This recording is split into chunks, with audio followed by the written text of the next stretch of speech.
Bonjour tout le monde. Alors oui, exceptionnellement, on se retrouve ce mercredi avec la vidéo que je vous avais dit que vous auriez dimanche, la suite, la partie 4 de notre petite saga taroscopique, c'est-à-dire votre vie, vos amours, vos emmerdes. Et là, on va voir comment booster votre vie. Alors, je suis désolée d'avoir pris autant de retard, mais comme beaucoup actuellement, j'ai du mal à intégrer le fait qu'une journée n'est que 24 heures et qu'il faut passer certaines de ces heures à dormir, à manger, à s'occuper des siens. Et j'essaye de tout cumuler. Mais disons-le franchement, la fin d'année est assez, j'allais dire assez chaude, assez torride. Et les journées ne sont pas à rallonge. Donc voilà, alors pour cette vidéo, comment booster votre vie, on va répondre à quelques petites questions. Ce que vous n'avez pas envie ou vous ne voulez pas exprimer, voir ou entendre.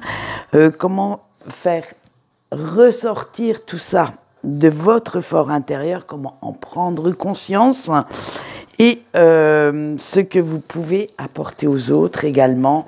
Nous aurons toujours à la fin, bien entendu, notre petit conseil des anges. On va voir aussi ce qui peut vous aider à briller un petit peu plus dans votre cercle intime et comment vous assumer au quotidien.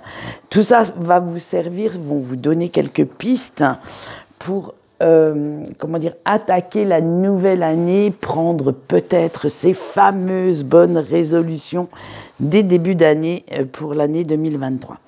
Alors, j'ai pris le Osho-Zen Tarot pour faire ce tirage et nous avons toujours 3 choix. Le choix 1, le choix 2 et le choix 3.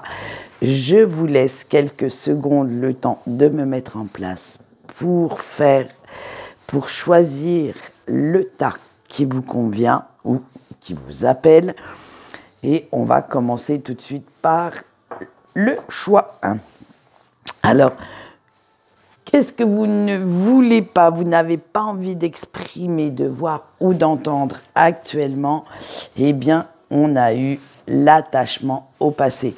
Parce que vous avez du mal à digérer, en fait, certaines situations, certaines erreurs, et vous ressassez tout le temps, vous regrettez, en fait, ce qui n'existe plus.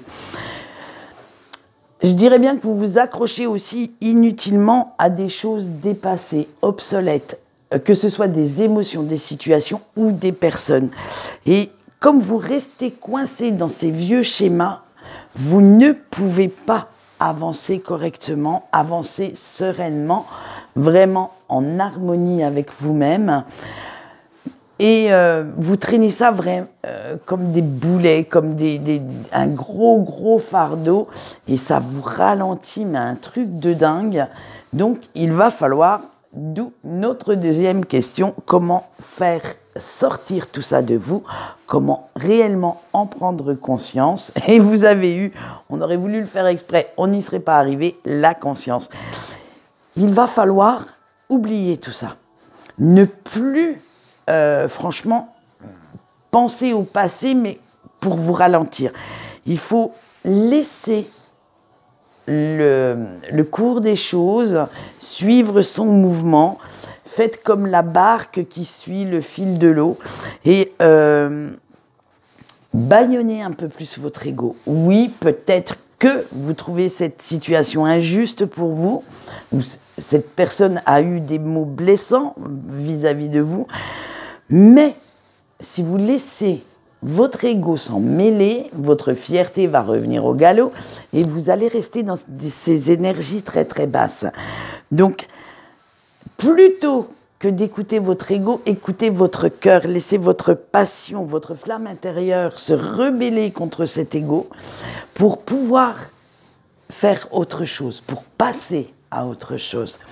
Et là, vous en prendrez réellement conscience et ça va vous amener une autre façon de penser, une autre façon de réagir, certainement une vision beaucoup plus claire et beaucoup plus compréhensible de la situation, parce que peut-être que votre ego vous dit que c'est la personne en face qui avait tort. Et peut-être qu'en ayant cette petite flamme intérieure, en la laissant s'exprimer un peu plus, vous verrez qu'il y a certainement une petite part de votre faute, d'erreur que vous avez pu commettre ou dire, et des mots peut-être blessants également que vous avez pu dire. Alors, suite à ça, maintenant que vous avez pris conscience de ce que vous ne vouliez pas exprimer, voir ou entendre, qu'est-ce que vous pouvez apporter aux autres? Quelle est cette part d'humanité que vous laissez éclater au grand jour? Et vous avez eu la morale.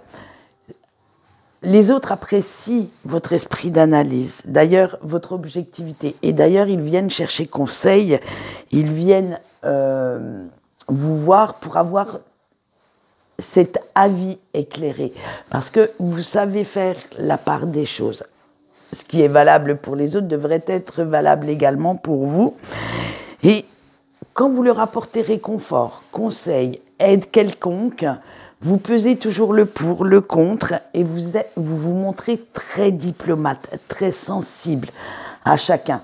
Donc, essayez de faire la même chose pour vous. Essayez de vous dire que, de vous détacher assez pour vous dire que vous avez le droit à la même tendresse, à la même douceur que celle que vous donnez autour de vous. Alors, qu'est-ce qui peut vous faire briller en société, dans votre cercle intime? Qu'est-ce qu'il faut mettre en avant, en fait, pour occuper ce devant de scène? Et vous avez eu la carte de la politique. Alors, mettez en avant votre art de la négociation. Parce que, comme vous pesez toujours le pour, le contre dans chaque situation, vous avez... vous trouvez toujours les compromis pour que les deux parties soient satisfaites. Il y a toujours ce point d'équilibre parce que vous ne vous fiez pas qu'aux apparences, mais vous cherchez ce qui se cache derrière. Vous savez que dans une histoire, il y a toujours deux versions et vous allez aller chercher la version de l'un, mais également de l'autre. Savoir ce que ces personnes ressentent. Dans les situations, c'est pareil. Vous n'allez pas voir que le côté négatif, vous allez aussi voir que dans ce négatif, il y a certainement du positif à retirer. Et c'est ça qui vous fait briller, qui fait qu'on a besoin de vous, qui fait que les gens aiment être vers vous. Alors, comment vous assumez au quotidien, comment prendre ces fameuses bonnes résolutions avec l'expérience de l'existence? En fait, on vous dit qu'il va falloir enlever un petit peu la carapace que vous portez. Laissez les autres vous voir tels que vous êtes réellement et arrêtez d'être trop blasé, trop réaliste. Laissez la vie vous émerveiller un peu, vous épater un petit peu plus et en montrant cette petite part de sensiblerie, de sensibilité que vous avez au fond de vous, mais elle est tellement bien cachée sous votre air, comme j'ai dit auparavant, blasé, qu'en fait les gens ne le voient pas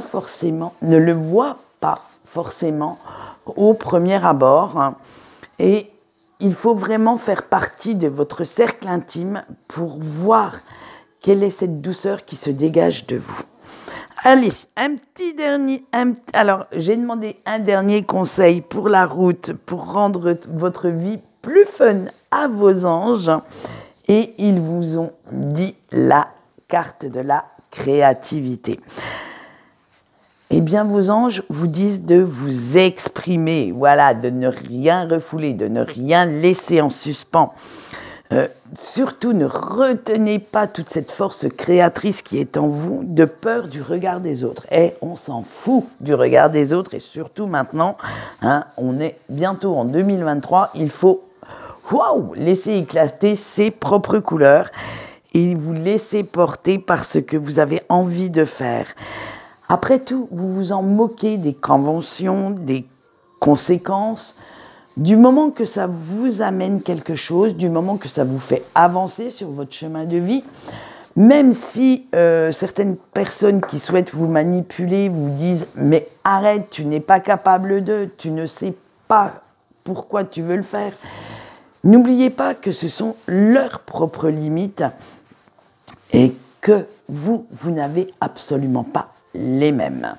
Donc voilà, laissez éclater vos couleurs, faites de votre vie des images en Technicolor et profitez-en. Allez, on va voir ce qui se passe pour le choix 2 maintenant, mes chers amis. On va poser les mêmes questions, hein, bien entendu. Alors,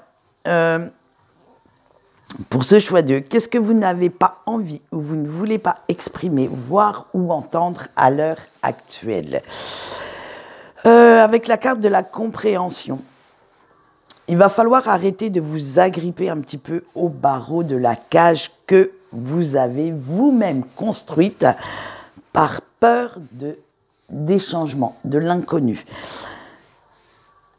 Permettez au petit papillon que vous êtes devenu d'ouvrir ses ailes, de prendre son envol, de ne surtout pas rester dans les mêmes schémas qui ne vous apportent plus rien, qui ne vous satisfont plus. Et en fait, ça serait, vous êtes comme le mouton, vous suivez le troupeau. Mais il serait peut-être temps maintenant d'être le loup, d'aller seul sur votre chemin, parce qu'on sait que les loups sont solitaires, même si parfois ils adorent retrouver leur meute, ils aiment aussi être solitaires. Donc, soyez ce loup. Bon, ce n'est pas pour autant qu'il faut aller bouffer les moutons, mais dans votre façon de penser, dans votre démarche, n'ayez pas peur d'aller vers l'inconnu, d'aller découvrir de nouvelles terres et d'aller vers ce qui vous appelle en fait. Alors, comment prendre conscience de tout ça? Comment le faire sortir de vous en ayant l'abondance, en cassant cette routine et de chercher votre propre voie, de créer votre propre liberté. Montrez-vous également entier, vous-même, sous toutes les facettes, avec vos qualités, vos défauts, et ne restez surtout pas ce petit mouton qui suit le mouvement simplement pour faire plaisir à son entourage. Et oui, de temps en temps, être un peu le loup et se sentir mieux dans sa tête avec cet air frais qui vous vient en pleine face, ça serait pas mal du tout. Qu'est-ce que vous pouvez, alors une fois que vous aurez réglé tout ça, qu'est-ce que vous pouvez apporter aux autres? Et vous apportez le rêve, hein. Vous apportez réconfort à ceux qui souffrent de solitude, d'isolement mental. Attention, parce que là, je prends la solitude, mais pas forcément dans le fait qu'ils soient tout seuls.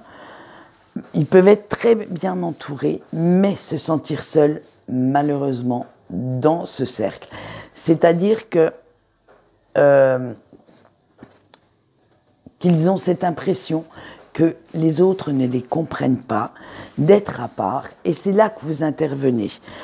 En fait, vous êtes le sauveur du monde, vous êtes la personne vers qui on va se tourner quand mentalement on est complètement confus ou perdu dans ses pensées, dans sa vie, et vous les aidez en fait à trouver leur richesse intérieure, à prendre conscience de ce qu'ils sont, de leur vraie valeur, par des encouragements. Vous appuyez là où ça fait mal pour qu'ils prennent conscience de leur valeur. Bref, vous êtes vraiment, j'allais dire, cette personne qui va faire que les gens croient en eux. Et ça, je veux dire, c'est une très belle qualité, un très beau message qu'on veut vous faire passer. Alors, qu'est-ce qui peut vous faire briller en société, dans votre cercle intime? Comment pourriez-vous occuper le devant de cette scène et vous avez eu la répression? En fait, vous devez faire ce qui vous inspire, sans vous soucier du regard, du jugement des autres. Et votre vie, ce n'est pas celle du voisin, de votre, j'allais dire, de votre femme, de votre époux, ce n'est pas celle de votre famille non plus. Alors arrêtez de refouler vos émotions et car ça va créer des tensions négatives à l'intérieur de vous parce que vous n'oserez pas, vous allez en même temps créer beaucoup de conflits intérieurs parce que votre part de courage va se mêler avec cette peur de l'inconnu et ça va se battre. Votre raison va aussi se battre avec votre cœur. Bref, ça va être le gros beans. Donc, libérez-vous de ces tensions accumulées pour ne pas en ressentir le côté néfaste et pour laisser votre petite lumière intérieure jaillir. Comment pouvez-vous vous assumer au quotidien? Comment justement vous avez eu « Nous sommes le monde » et elle est bien en corrélation avec ce que vous apportez aux autres. Vous devez être plus dans la joie, dans le bonheur. J'allais dire dans le profit de ce que vous apporte la vie, de ce qu'elle a à vous offrir. Arrêtez de vous poser mille et une questions. Si quelqu'un vous aime bien et vous fait un compliment, ne cherchez pas forcément le pourquoi du comment. Acceptez ce compliment. Point barre. C'est que vous l'avez mérité. Alors, laissez aussi votre créativité s'exprimer par l'art, par l'écriture, par des projets quelconques, même si c'est juste du jardinage, c'est une force créatrice qui vous pousse à aller vous ancrer dans la terre. Je veux dire, voilà, laissez vos idées vous insuffler vos prochains projets, ce que vous avez envie de faire en fait. Allez, j'avais demandé un dernier petit conseil pour la route à vos anges pour rendre votre vie plus fun. Eh bien, regardez ce qui est sorti, c'est le courage. Alors, vos anges vous disent que vous ne devez pas avoir peur des changements, de l'inconnu, de rencontrer de nouvelles personnes, parce que plutôt que de stagner, il va falloir affronter les obstacles. Oui, il y en aura certainement sur votre route, mais vous avez au fond de vous la force qu'il faut pour pouvoir les pulvériser. Il suffit simplement de croire que vous en avez les capacités. Voilà ce qu'on peut dire pour le choix 2. Donc vous voyez un très beau tirage également. Et nous allons passer maintenant au choix 3 avec les mêmes questions bien évidemment. Alors choix 3, qu'est-ce que vous ne souhaitez pas ou vous n'avez pas envie d'exprimer, de voir ou d'entendre? Eh bien, vous avez eu la solitude. Vous avez, mais la solitude, pas au sens où vous êtes seul, c'est l'isolement mental, le psychique qu'on va prendre en compte là. Et vous ne dites pas toujours, surtout, vous cachez énormément ce qui peut vous faire souffrir. Hein, et vous préférez vous isoler dans votre propre monde plutôt que de montrer votre chagrin, votre peine.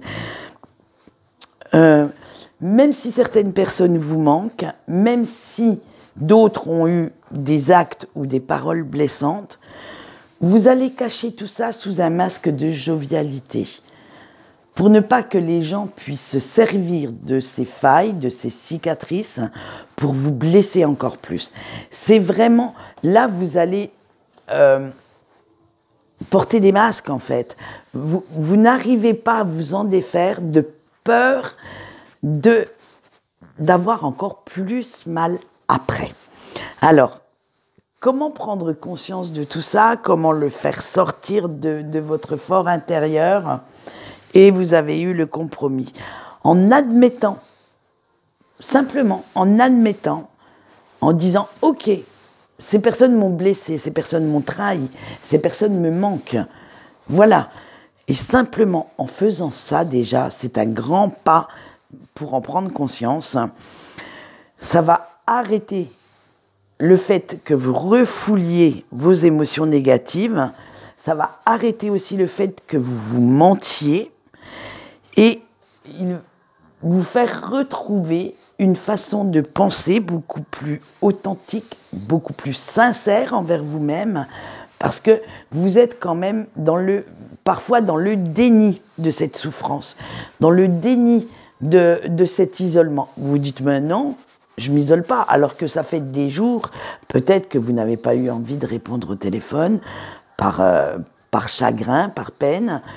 Vous ne sortez peut-être de moins en moins, simplement parce que vous n'avez plus envie de vous confronter à la foule, surtout en ce moment. Et voilà. Et ça, vous vous dites, oh mais non, mais c'est parce que je suis bien à la maison. Non, c'est peut-être simplement cette part d'humanité que vous gardez tout au fond de vous, qui fait que vous vous protégez tellement. Alors attention de ne pas trop vous protéger, parce que ça pourrait être quand même assez nocif et vous porter préjudice.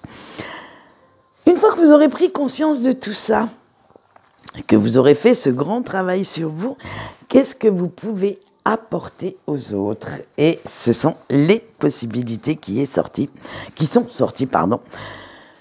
Eh bien oui, les autres viennent quand même vers vous. Malgré, vous voyez, que vous cachiez certaines facettes de votre personnalité, vous avez ce magnétisme, ce charisme pour que les autres viennent et vous les aidez à prendre leur envol. Vous leur montrez qu'il existe beaucoup de belles opportunités à saisir dans la vie, qu'il ne faut pas qu'ils restent coincés que sur une ou deux, qu'il y a plein de portes à ouvrir quand ils en ferment une.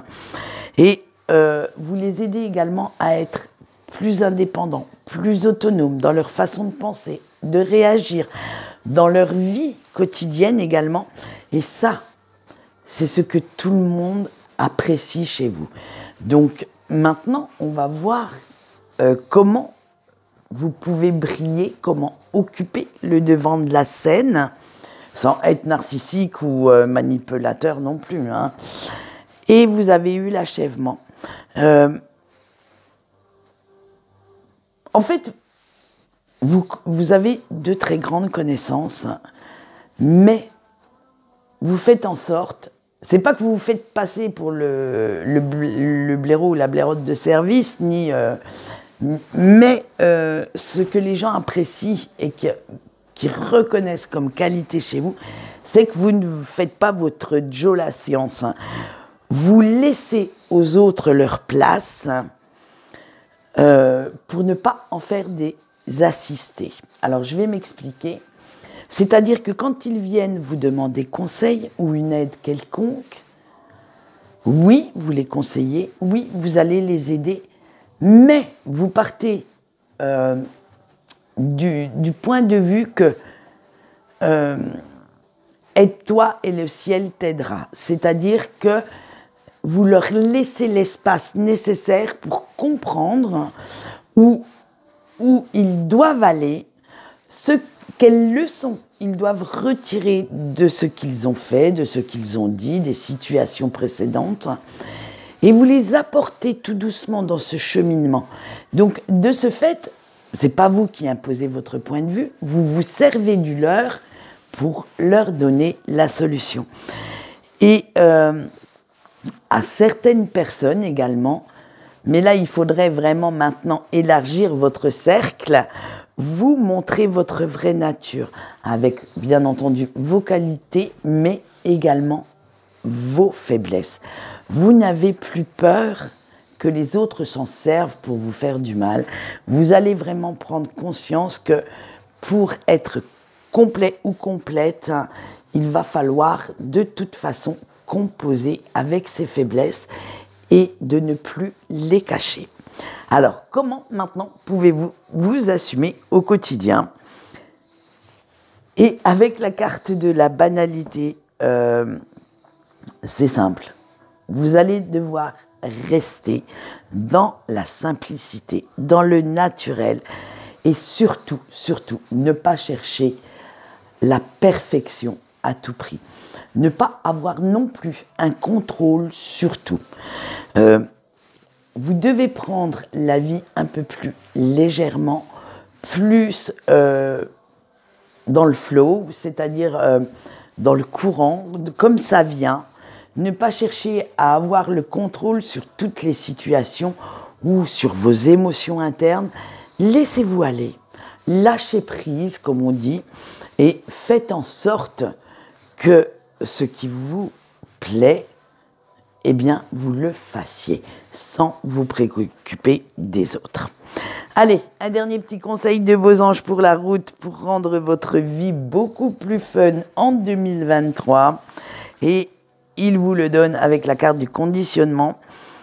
Ne cherchez surtout pas à plaire à n'importe qui, à tout le monde et à tout prix.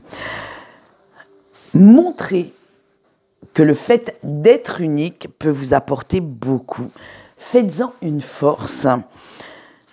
Ayez conscience de votre valeur, de vos capacités, de vos compétences. En bref, croyez en ce que vous êtes et en vous. N'ayez pas peur de faire ce qui vous plaît. Voilà le dernier message de ces anges. Et on se retrouve alors ce week-end, mais peut-être plus le lundi matin pour la suite de notre saga taroscopique. Et parce qu'on en a encore 2 à faire, donc je pense que je vais les décaler vu que on est tous un peu overbookés ce week-end. Elles seront certainement décalées au lundi matin. Quant à moi, je vais vous souhaiter une bonne journée. On se retrouve, on est quand aujourd'hui? Mercredi, donc on se retrouve vendredi pour, eh bien, justement, nos petites énergies de ce week-end de Noël. J'espère qu'elles seront magnifiques. Sinon, si vous le souhaitez, vous pouvez aller sur Facebook. Ce soir, je vais mettre un tirage pour le sabbat de Yule. Voilà, eh bien, je vous dis bye bye.